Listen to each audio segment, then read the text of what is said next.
Hello students, welcome back to our video lecture on active voice and passive voice. Last video session ની અંદર આપણે continuous present tense અને continuous past tense છે એ negative માં એટલે કે નકાર વાક્ય રચનામાં જોયા હતા. આજનો આપણો જે આ વિડિયો લેક્ચર છે એની અંદર આપણે continuous present tense અને continuous past tense in interrogative એટલે કે ચાલુ વર્તમાન કાળ પ્રશ્નાર્થ વાક્ય રચનામાં એ સાદી પ્રશ્નાર્થ વાક્ય રચના છે એને જેને આપણે સિમ્પલ ઇન્વર્ઝન પણ કહી શકીએ અને એ ઉપરાંત કન્ટિન્યુઅસ પાસ્ટ ટેન્સ જે છે એને પણ ઇન્ટ્રોગેટિવ ફોર્મેટ એટલે કે પ્રશ્નાર્થ વાક્ય રચનામાં જોવાનું છે. હવે પ્રશ્નાર્થ વાક્ય રચના છે એટલે આની પહેલાના દરેક વિડિયો લેક્ચરમાં મેં તમને કીધેલું જ છે કે જ્યારે પણ તમારે પ્રશ્નાર્થ વાક્ય રચના કરવાની થતી હોય ત્યારે વાક્યની અંદર રહેલા હેલ્પિંગ વર્બને એટલે કે સહાયકારક ક્રિયાપદને હંમેશા કર્તાની આગળ લેવામાં આવે છે. એટલે કે વાક્યની શરૂઆતમાં હેલ્પિંગ વર્બ આવી જશે, પછી સબ્જેક્ટ આવી જશે, પછી વર્બ, ઓબ્જેક્ટ, ઇટીસી જે પ્રમાણે હોય એ પ્રમાણે. તો ચાલો આપણે સ્ટાર્ટ કરી રહ્યા છીએ અત્યારે continuous present tense in interrogative એટલે કે ચાલુ વર્તમાન કાળ પ્રશ્નાર્થ વાક્ય રચનામાં. હવે એની બે આપણને ફોર્મ્યુલા આપેલી છે.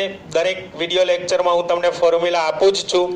એ ફોર્મ્યુલા ઉપરથી આપણે આગળ જોવાનું હોય છે.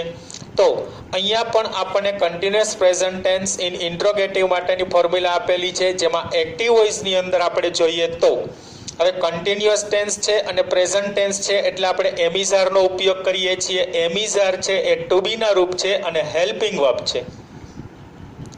એને આપણે વાક્યની શરૂઆતમાં લઈએ છીએ એટલે સૌથી પહેલા એમ ઇઝ આર લેવામાં આવે છે. ત્યાર પછી આપણે સબ્જેક્ટ મૂકીએ છીએ. સબ્જેક્ટ કેવી રીતના મળે એ તમને પહેલા પણ કહી દીધું છે. ક્રિયાપદને હુ થી ક્વેશ્ચન અથવા તો કોણ વડે પ્રશ્ન પૂછે એટલે આપણને સબ્જેક્ટ મળશે. ત્યાર પછી તો કે કન્ટિન્યુઅસ ટેન્સ છે એટલે વર્બનું આઈએનજી, ગમે ત્યારે કન્ટિન્યુઅસ ટેન્સ હોય એટલે આઈએનજી જ આવે.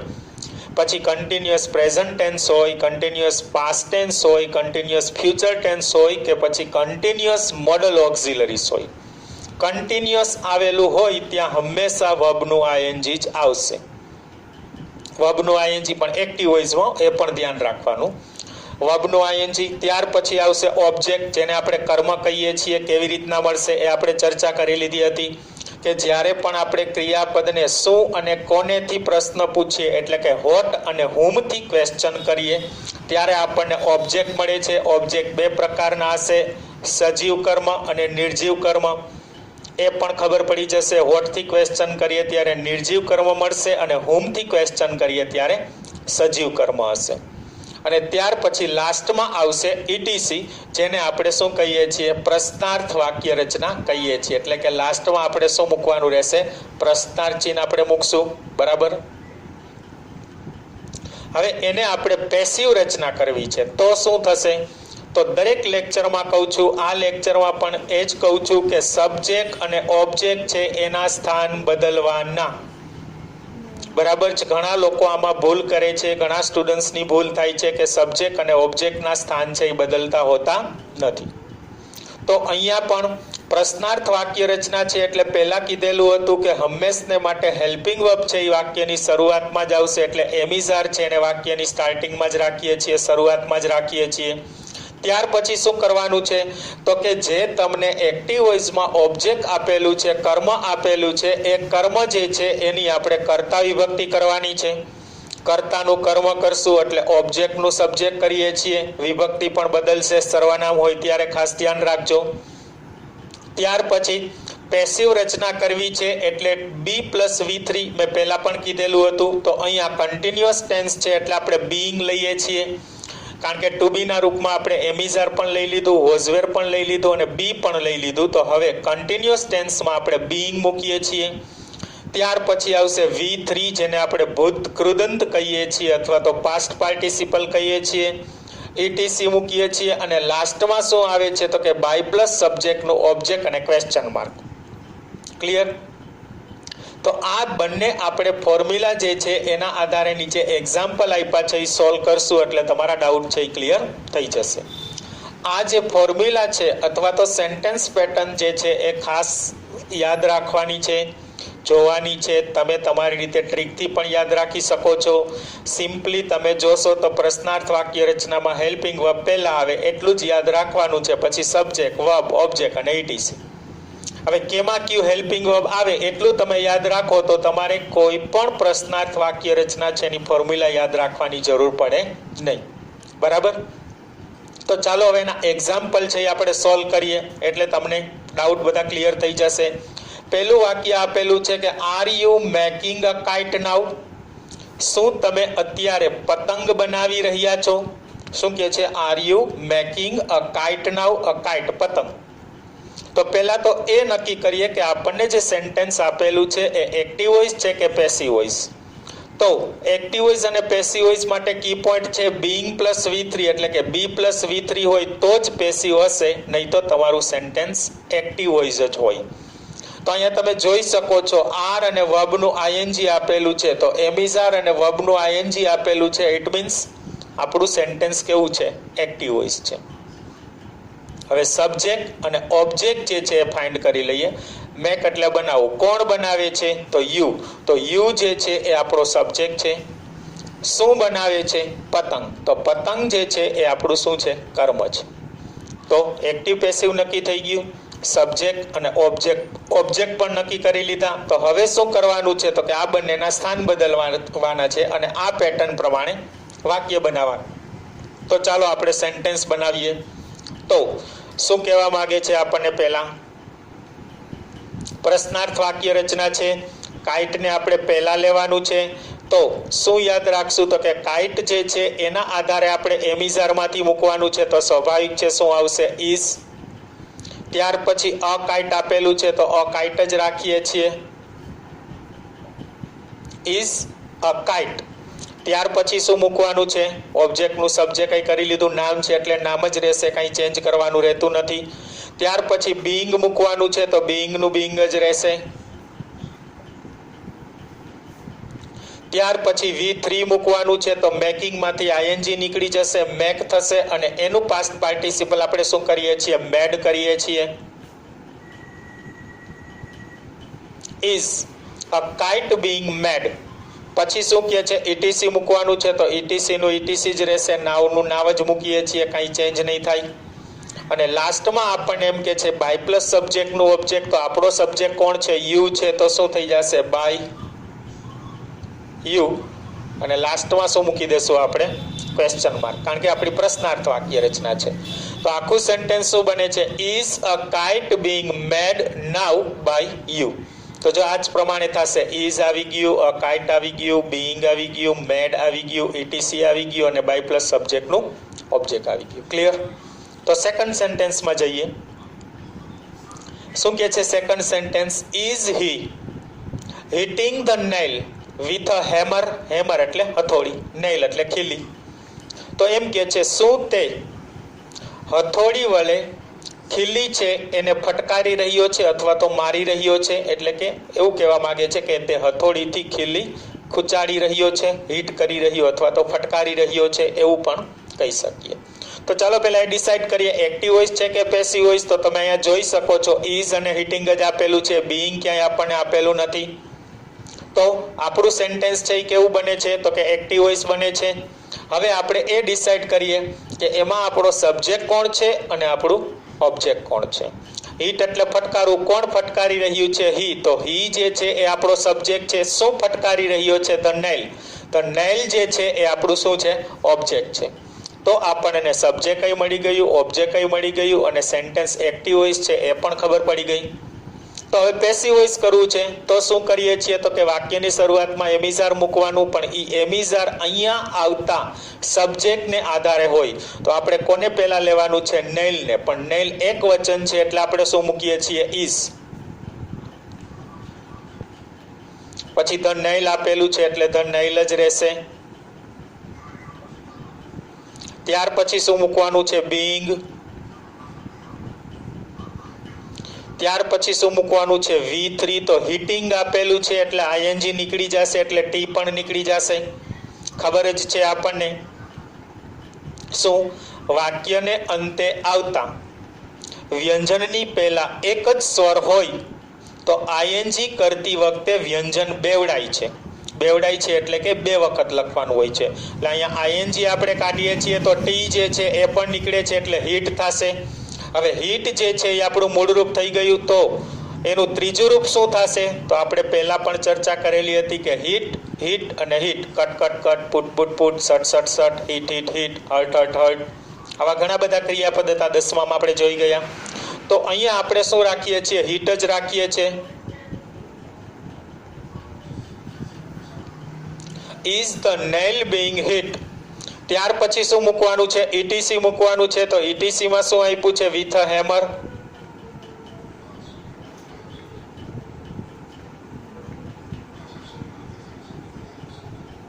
With a hammer.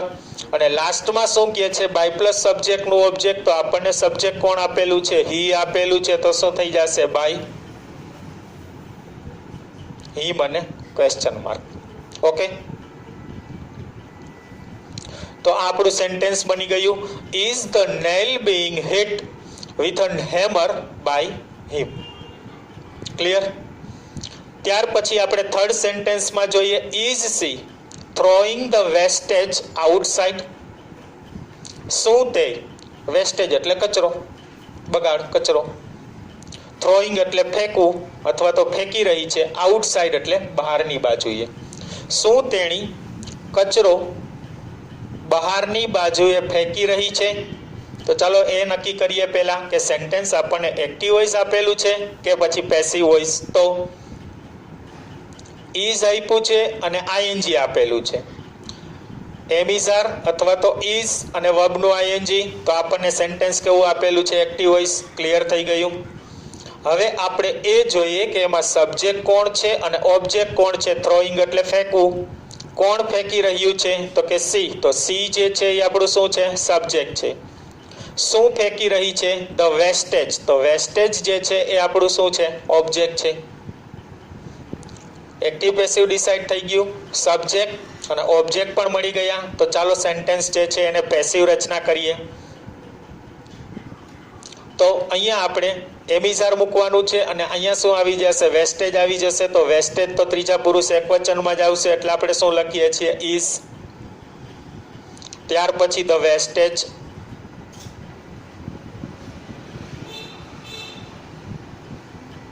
ઇઝ. તો વેસ્ટેજ. ત્યાર પછી શું મૂકવાનું છે? Being. Is the wastage being. ત્યાર પછી શું મૂકવાનું છે? V3. તો જો અહીંયા થ્રોઈંગ આપેલું છે એટલે આઈએનજી નીકળી જશે એટલે થ્રો થશે. તો એના ત્રણ રૂપ આપણે શું કરીએ છીએ? થ્રો, થ્રીવ અને થ્રોન. બરાબર છે? તો અહીંયા શું મૂકશું? થ્રોન.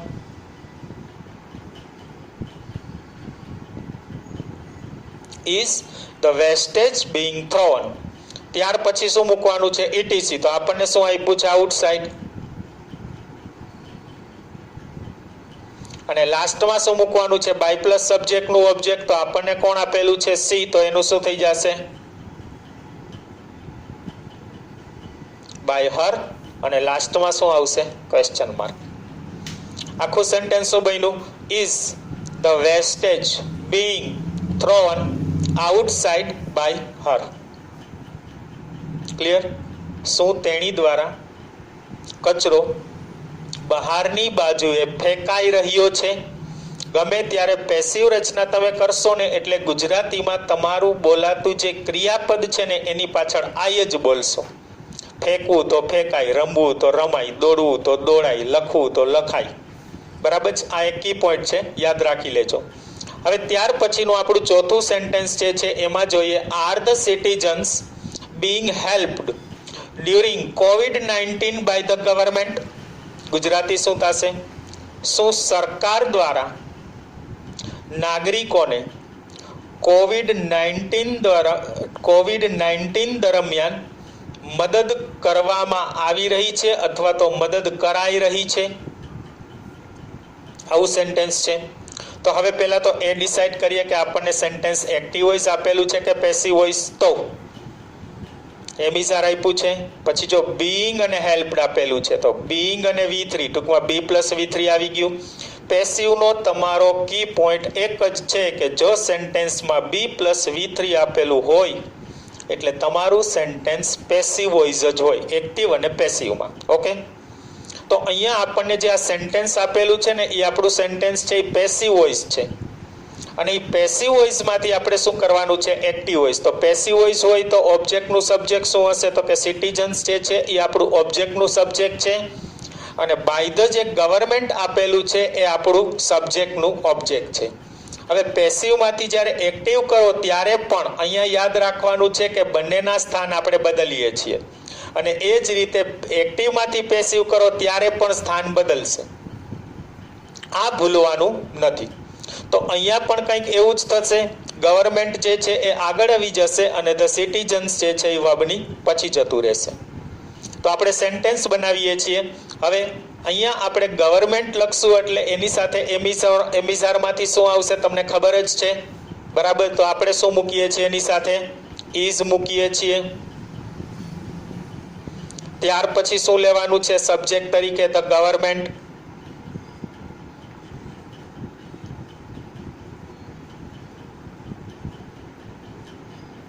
ત્યાર પછી શું મૂકવાનું છે, બીઈંગ.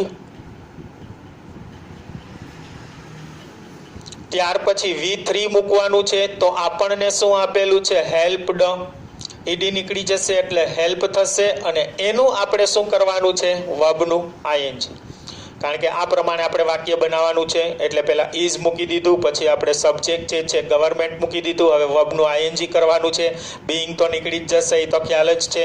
ઈડી પણ નીકળી જશે. V3 માંથી આપણે વર્બનું ING કરવાનું છે, તો હેલ્પિંગ થઈ જશે. Is the government being, sorry being નહીં આવે હો,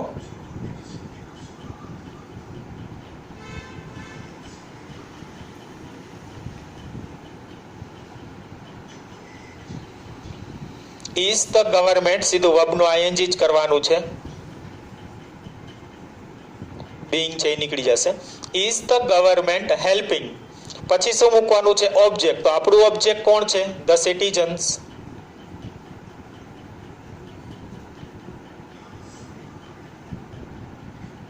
બરાબર જ, આપણને અહીંયા શું આપેલું છે, સિટીઝન્સ આપેલું છે, એટલે કે નાગરિકો. Is the government helping the citizens, પછી શું કહે છે મૂકવાનું, ETC. તો આપણું ETC શું છે, તો કે ડ્યુરિંગ COVID-19.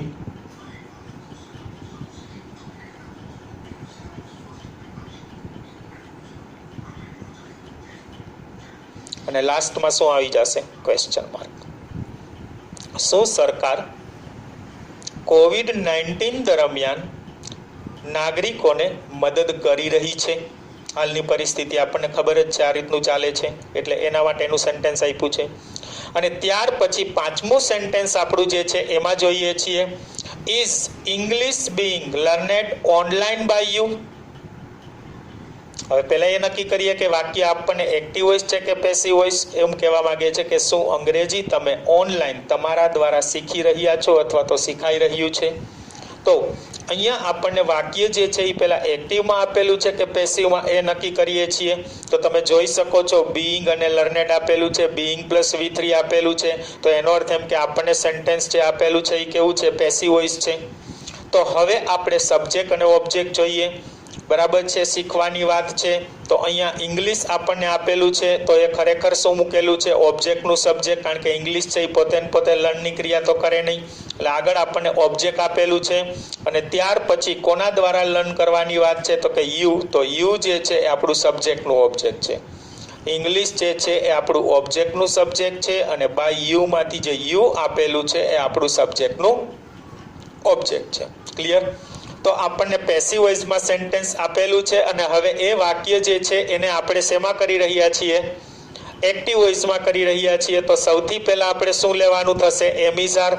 હવે યુ ને આપણે આગળ લઈએ છીએ એટલે એની સાથે શું આવશે, આર. તમને ખબર જ છે, એટલે આર. પછી સબ્જેક્ટ લેવાનું છે, તો સબ્જેક્ટ કોણ બનશે, આપણો યુ, આર યુ.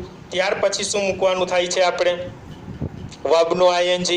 તો જો અહીંયા બીઈંગ જે છે એ બીઈંગ આપણે કાઢી નાખીએ છીએ, અને લર્ન આપેલું છે એમાંથી ઈડી નીકળી જશે, અને લર્ન જે છે એના ઉપરથી લર્નિંગ થઈ જશે.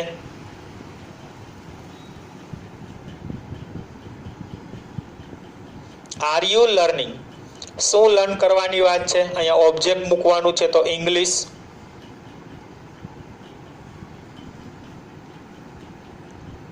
Are you learning English. ત્યાર પછી શું મૂકવાનું કહે છે? ઇટીસી. તો ઇટીસી માં આપણને શું આપ્યું છે? ઓનલાઈન. અને લાસ્ટમાં આવશે ક્વેશ્ચન માર્ક. શું આખું સેન્ટેન્સ બને છે? Are you learning English online? શું તમે અંગ્રેજી ઓનલાઈન શીખી રહ્યા છો અથવા તો ભણી રહ્યા છો? તો આ આપણું હતું પાંચમું સેન્ટેન્સ. 5 સેન્ટેન્સ જોઈએ આપણે. તો કન્ટિન્યુઅસ પ્રેઝન્ટ ટેન્સ ઇન્ટ્રોગેટિવમાં હોય તો શું કરવાનું? ખ્યાલ આવી ગયો તમને? 2 ફોર્મ્યુલા આપેલી છે. 2 ફોર્મ્યુલામાં યાદ શું રાખવાનું છે? તો કે ગમે ત્યારે પ્રશ્નાર્થ વાક્ય રચના હોય ત્યારે વાક્યની શરૂઆતમાં હંમેશા હેલ્પિંગ વર્બ જ આવે છે. બાકી રૂલ્સ બધા આગળ જોયા હતા એ જ પ્રમાણે હશે. બીઇંગ પ્લસ V3 આવશે અને વર્બનું આઈએનજી. હવે એ જે આપણને એક્ઝામ્પલના 5 સેન્ટેન્સ આપેલા છે એ 5 સેન્ટેન્સમાંથી 3 સેન્ટેન્સ એવા હતા કે જે આપણે એક્ટિવમાંથી પેસિવ જોયા, અને 2 તમને ચોથું અને 5મું સેન્ટેન્સ એવું આપેલું છે કે જેમાં આપણે પેસિવમાંથી એક્ટિવ વાક્ય રચના જોઈ. બરાબર છે? એટલે આ હતું આપણું કન્ટિન્યુઅસ ટેન્સ. અહીંયા તમને બધા ડાઉટ ક્લિયર થઈ ગયા હશે. ઓકે, તો હવે આગળ જોઈએ આપણે continuous past tense in interrogative એટલે કે શું થશે? ચાલુ ભૂતકાળ છે એને પ્રશ્નાર્થ વાક્ય રચનાની અંદર આપણે જોવાનું છે. હવે એની પણ આપણને 2 ફોર્મ્યુલા આપેલી છે. એક્ટિવ વોઇસમાં શું કરશું અને પેસિવ વોઇસમાં શું કરશું? તો સેમ તમે કન્ટિન્યુઅસ પ્રેઝન્ટ ટેન્સ જોયું એના જેવું જ થશે. ફેર કેટલો?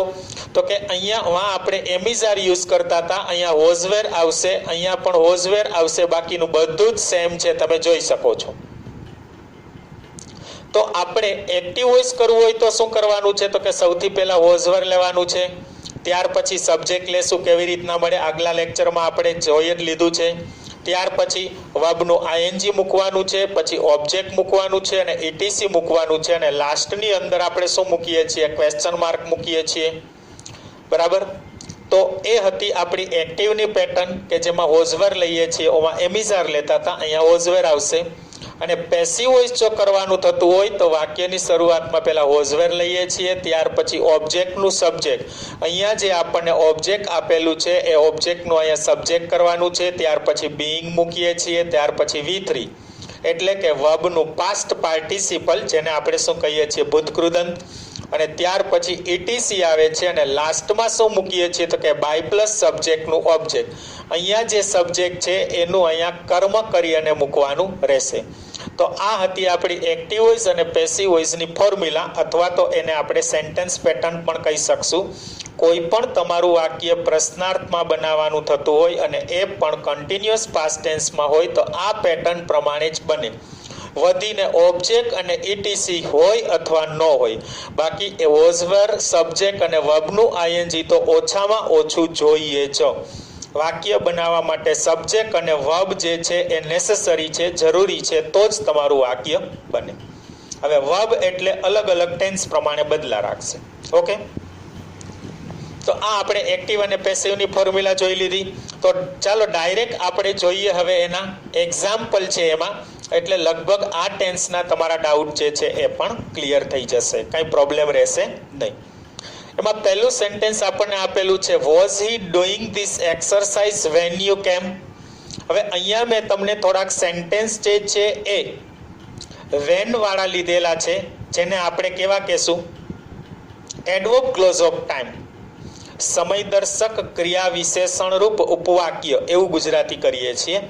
હવે આવા જ્યારે તમને વાક્ય આપેલા હોય ત્યારે વેન પછીનું જેટલું વાક્ય આપેલું છે એની અંદર આપણે કંઈ કરવાનું થતું નથી.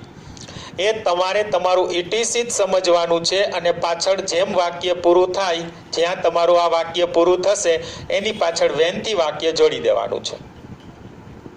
વેનવાળી વાક્ય રચના શરૂઆતમાં પણ આપી શકે અને પાછળ પણ આપી શકે, પરંતુ અહીંયા પ્રશ્નાર્થ વાક્ય રચના છે એટલે જનરલી પાછળ જ હશે. એટલે વેન યુ કેમ એનું શું કરવાનું એવો પ્રશ્ન થતો હોય તો પાછું રિપીટ કરી દઉં છું કે જ્યાં તમને વેન પછીની વાક્ય રચના આપેલી હોય એમાં વેન અને પાછળના વાક્યમાં જે કાંઈ ટેન્સ આપેલો હોય એ બધું એમને એમ જ રાખવાનું છે, એમાં કંઈ ચેન્જ કરવાનો થતો નથી. આપણે તો આટલું જ સેન્ટેન્સ જોવાનું છે વોઝ થી એક્સરસાઇઝ સુધી. તો ચાલો હવે એમાં જોઈએ પહેલા એક્ટિવ વોઇસ છે કે પેસિવ વોઇસ. તો વોઝ ડુઈંગ આપેલું છે, વોઝ વેર પ્લસ વર્બનું આઈએનજી આપેલું છે એટલે આપણને વાક્ય એક્ટિવ વોઇસ આપેલું છે એ કન્ફર્મ. તો હવે સબ્જેક્ટ જોઈ લે. ડુઈંગ એટલે કરી રહ્યું છે. કોણ કરી રહ્યો છે? હી. તો સબ્જેક્ટ બનશે અને શું કરી રહ્યો છે? This exercise. બરાબર. તો શું બને છે? ઓબ્જેક્ટ. અથવા તો શું કરી રહ્યો હતો? તો એક્સરસાઇઝ. તો એ ઓબ્જેક્ટ બનશે. ને કોણ કરી રહ્યું હતું? તો હી. તો એને આપણે શું કહીએ છીએ? સબ્જેક્ટ. પાછળનું શું કરવાનું? તો કીધું કે આ આપણું ઈટીસી છે એમ જ આપણે સમજી લેવાનું છે. તો ચાલો વાક્યને આપણે પેસિવ કરીએ. તો પેસિવ કરતી વખતે વાક્યની શરૂઆતમાં આપણે શું લઈએ છીએ? એક્સરસાઇઝ લઈએ છીએ, પણ એની પહેલા વોઝ વર મૂકવાનું છે. એક્સરસાઇઝ એક વચનમાં છે એટલે પહેલા આપણે શું લખીએ છીએ? વોઝ. પછી શું લખશું? This exercise.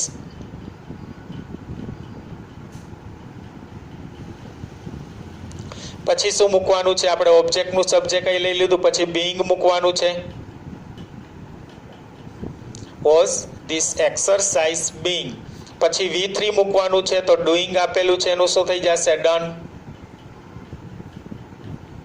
તો આટલું જે વાક્ય હતું એનું આપણે પેસિવ કરી લીધું. પછી પાછળ શું મૂકવાનું છે હજી? તો કે ઈટીસી અને બાય પ્લસ સબ્જેક્ટનું ઓબ્જેક્ટ એટલે ઈટીસી ને આપણે પાછળ જ રાખીએ છીએ.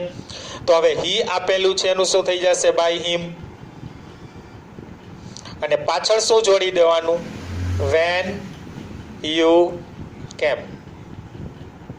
અને લાસ્ટમાં ક્વેશ્ચન માર્ક. શું આખું સેન્ટેન્સ બને છે? Was this exercise being done by him when you came. જ્યારે તમે આવ્યા ત્યારે તેના દ્વારા આ એક્સરસાઇઝ જે છે એ કરી રહ્યો હતો અથવા તો એક્સરસાઇઝ છે એ થઈ રહી હતી એવું કહેવા માંગે છે. તો આ એની પેસિવ રચના જોઈએ. ત્યાર પછી સેકન્ડ સેન્ટેન્સમાં જોઈએ. Was a child being beaten by a dog when you saw. જ્યારે તમે જોયું ત્યારે બાળકને કૂતરા દ્વારા કરડવામાં આવી રહ્યું હતું અથવા તો કૂતરો જે છે એને કરડી રહ્યો હતો એવો આપણને પ્રશ્ન પૂછે છે, અને એ પણ કન્ટિન્યુઅસ પાસ્ટ ટેન્સમાં. તો આ જે સેન્ટેન્સ છે એમાં પહેલા એ ડિસાઇડ કરીએ કે એક્ટિવ વોઇસ છે કે પેસિવ વોઇસ. તો જો બીઈંગ અને બીટન આપેલું છે, બીઈંગ પ્લસ V3 આપેલું છે, તો એનો અર્થ કે પેસિવ વોઇસ છે. આ પાછળનું જે વેન વાળું આપ્યું છે એ સ્ટ્રક્ચરમાં આપણે ક્યાંય જોવાનું નથી. એ જે આપેલું હોય પાછળ એમને એમ જોડી દેવાનું વિધાઉટ એની ચેન્જ. તો બીઈંગ અને બીટન, બીઈંગ અને V3 એટલે પેસિવ વોઇસ છે. હવે એની પહેલા બીઈંગ બીટનની પહેલા શું આપ્યું છે? A child. એ આપણું શું હશે? ઓબ્જેક્ટનું સબ્જેક્ટ. અને બીઈંગ બીટન પછી શું આપ્યું છે? By a dog. તો એ આપણું શું હશે? સબ્જેક્ટનું ઓબ્જેક્ટ. તો અહીંયા સુધીનું જે છે વાક્ય એ જ આપણે પ્રશ્નાર્થ કરવાનું છે. આને પાછળ એમને એમ જોડી દઈએ છીએ તો પહેલા વાક્યની શરૂઆતમાં શું લખવાનું થશે? A dog. પણ એની પહેલા શું મૂકશું? વોઝ વેર મૂકશું. અહીંયા એક્ટિવ કરવું છે એટલે સૌથી પહેલા શું મૂકીએ છીએ આપણે? વોઝ. પછી શું આવે છે? A dog. Was a dog. ત્યાર પછી અહીંયા જો બીટ આપેલું છે કરડવું, તો શું થશે? બાઇટ, કરડવું. એના ઉપરથી શું આવશે? વર્બનું આઈએનજી. બીઈંગ છે એ તો નીકળી જશે. તો શું આપણે કરીએ છીએ? Beating. Was a dog beating. પછી શું કરવાનું છે? વર્બનું આઈએનજી. પછી ઓબ્જેક્ટ મૂકીએ છીએ તો કોણ છે? A child. Was a dog biting a child. બટકું ભરવું, કરડવું. બરાબર છે? Biting a child. ત્યાર પછી શું કહે છે? તો કે ઈટીસી. તો જોવો જો ઈટીસી આપણને કાંઈ આપેલું નથી તો પાછળ જે આપ્યું છે એમને જોડી દેશું.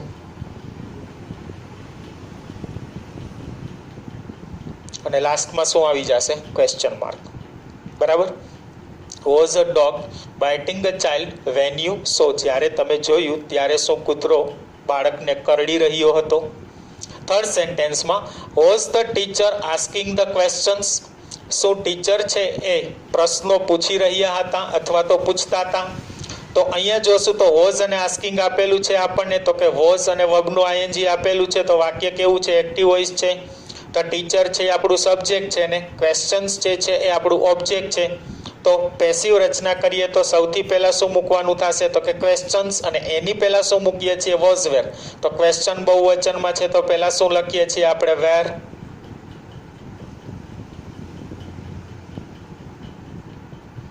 ધ ક્વેશ્ચન્સ, ત્યાર પછી બીઇંગ મૂકવાનું છે, ત્યાર પછી V3 એટલે આસ્ક્ડ આવશે, આસ્કિંગનું શું થઈ જશે આસ્ક્ડ. ETC આપણને કાંઈ આપેલું નથી તો લાસ્ટમાં આપણે શું મૂકીએ છીએ તો કે બાય પ્લસ સબ્જેક્ટનું ઓબ્જેક્ટ, તો શું મૂકીએ છીએ આપણે બાય ધ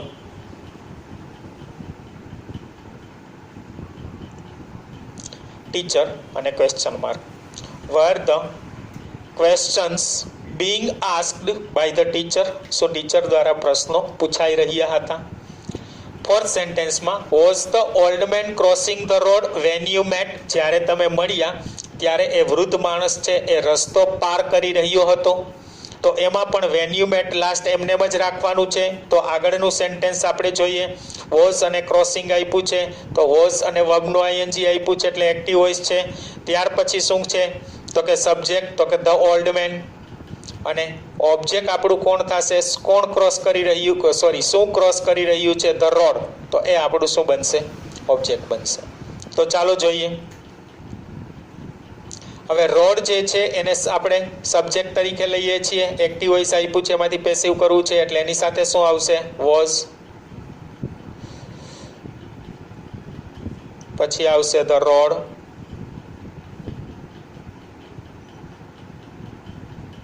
ત્યાર પછી શું મૂકવાનું છે બીઇંગ, ક્રોસિંગ આપેલું છે એનું શું થઈ જશે crossed, was the road being crossed, પછી શું મૂકવાનું છે by the old man,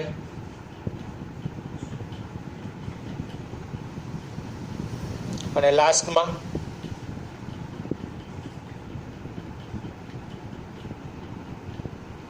when you met.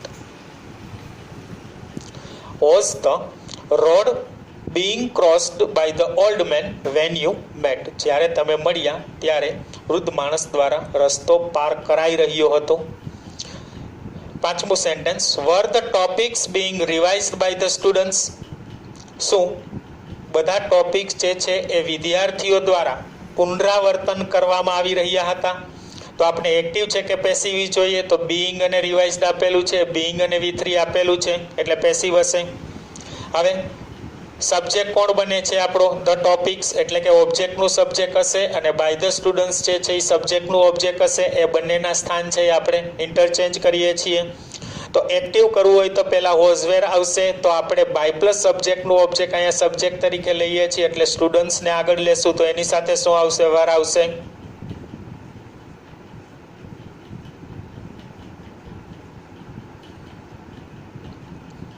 Wear the students, ત્યાર પછી વર્બનું ING કરવાનું છે, બીઇંગ જે છે એ નીકળી જશે અને રિવાઇઝ ધ આપેલું છે એનું શું થશે રિવાઇઝિંગ.